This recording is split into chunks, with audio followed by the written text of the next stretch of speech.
Muita gente me pergunta, especialmente no meu curso Magia Prática Exu Catiço, se aquilo que eu ensino no curso Exu Catiço serve para caboclo. E serve. Serve sim. E eu digo mais. Eu digo que assim como hoje em dia é muito comum nós vermos pessoas com seus Exus, suas pombagiras, seus malandros, seus Exus mirins, suas entidades de quimbanda assentadas e cultuadas, eu diria que tão ou mais importante quanto os Exus é entender a magia brasileira dos caboclos também, pois a base da raiz ancestral é a mesma. De onde o Exu tira o seu espírito guerreiro?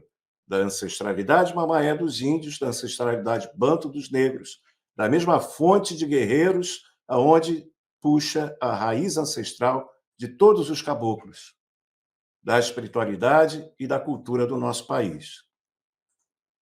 Na variedade, assim como existe entre os Exus, as famílias ancestrais, entre os caboclos também tem. Nós vamos ter os caboclos dos grupos, representados pelos instrumentos sagrados, os famosos pena, pena azul, pena branca, pena amarela, os famosos flechas, flecha dourada, flecha branca, 7 flechas, objetos, né? Representados pelas árvores, seu toco, seu arranca-toco, né? Nomes representados por objetos sagrados. Vamos ter também os caboclos, que são os mestiços entre os índios, os pretos e os brancos, que são os caboclos capangueiros, os caboclos boiadeiros. Já um outro momento da história do Brasil, quando o boi chega da Europa no Brasil, né? Para quem não sabe, o boi não nasceu no Brasil, o boi não tinha boi no Brasil. O boi foi trazido de barco da Europa para o Brasil.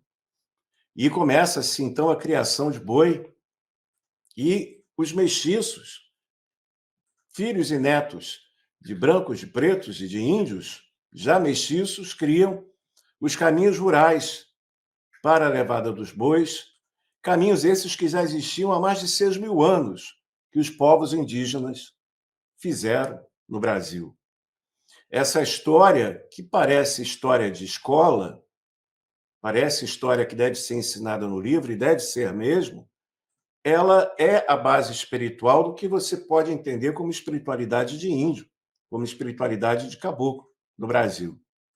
Você quer conhecer a espiritualidade brasileira, você precisa conhecer a história do seu país.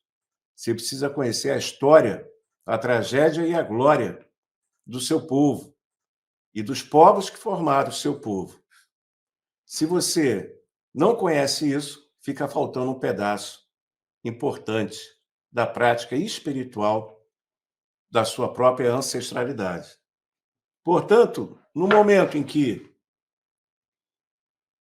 todo o universo de Exu está muito presente, não vou dizer que está na moda, mas está bem em evidência, né? Chama a atenção que, assim como você tem o seu Exu assentado, você deveria ter o seu caboclo também, pois é a parte complementar fundamental da ancestralidade brasileira, especialmente Exu e caboclo. Preto Velho, apesar de ter a sua representação mais na Umbanda, ele estaria dentro da ancestralidade banto, da ancestralidade do povo negro. Também é ancestral. Uma das formas mais interessantes que eu aprendi e que eu pratico a ancestralidade do Brasil é compreendendo que as pessoas usam o termo quimbanda, usam o termo umbanda, que são termos da linguagem banto. Em quimbanda significa o curador, o médico, né?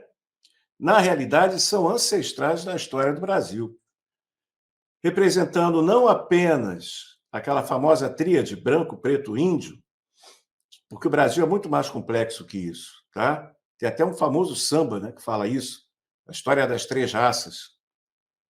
Só que são muito mais de 3 raças, né? A quarta raça é o Exu, a quarta raça é o mestiço, a quarta raça é o Exu que está na zona rural, que vai para a zona urbana, enquanto o caboclo índio fica na zona rural, na floresta.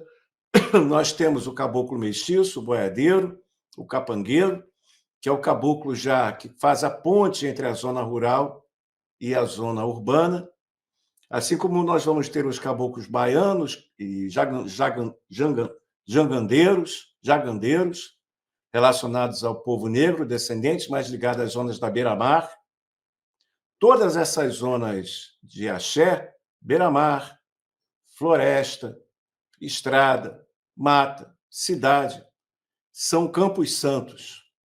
São exatamente zonas, territórios astrais e espirituais que formam a nossa ancestralidade.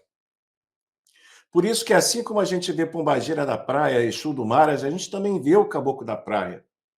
A gente também vê o Caboclo do mar, a gente vê o Caboclo Sete Ondas, a gente vê o Caboclo Cachoeira, o Caboclo do Rio, Caboclo da Mata, né? Assim como tem Exu, como também tem Caboclo.